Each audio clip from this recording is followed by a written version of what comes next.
ប្រសិនបើប្រទេសឥណ្ឌូនេស៊ីមិនមានដំបូងប្រទេសដូចជាអូស្ត្រាលីនិងម៉ាឡេស៊ីនឹងមានការចូលដល់គ្នាដោយផ្ទាល់ប្រែប្រួលយ៉ាងខ្លាំងដល់ពាណិជ្ជកម្មនិងការធ្វើដំណើរនៅអាស៊ីអាគ្នេយ៍ទាំងមូលគ្មានឥណ្ឌូនេស៊ីមានន័យថាគ្មានសិល្បៈបាតិកនិងគ្មានតន្ត្រីហ្គាម៉ាឡានយិននឹងបាត់បង់អ្នកល្បីៗដូចជាស៊ូការូណូប្រធានាធិបតីដំបូងរបស់ប្រទេសដែលមានតួនាទីសំខាន់ក្នុងចលនាប្រឆាំងអាណានិគមទូទាំងពិភពលោក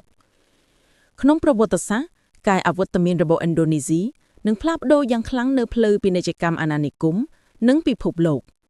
ទីក្រុងធំៗដូចជាចាកាតាឬបាលីនឹងមិនមានឡើយបង្កការផ្លាស់ប្ដូរទៅលើការចែកចាយប្រជាជនពិភពលោក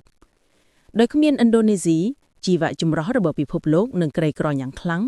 ព្រោះតំបន់នេះជាតំបន់ដែលមានភាពចម្រុះជីវៈធម្មជាតិខ្ពស់បំផុតមួយវាជាផ្ទះរបស់សត្វដូចជាអូរ៉ាំងឧតាំងម្រាំងកូដូនិងសត្វពូជដទៃទៀតរាប់មិនអស់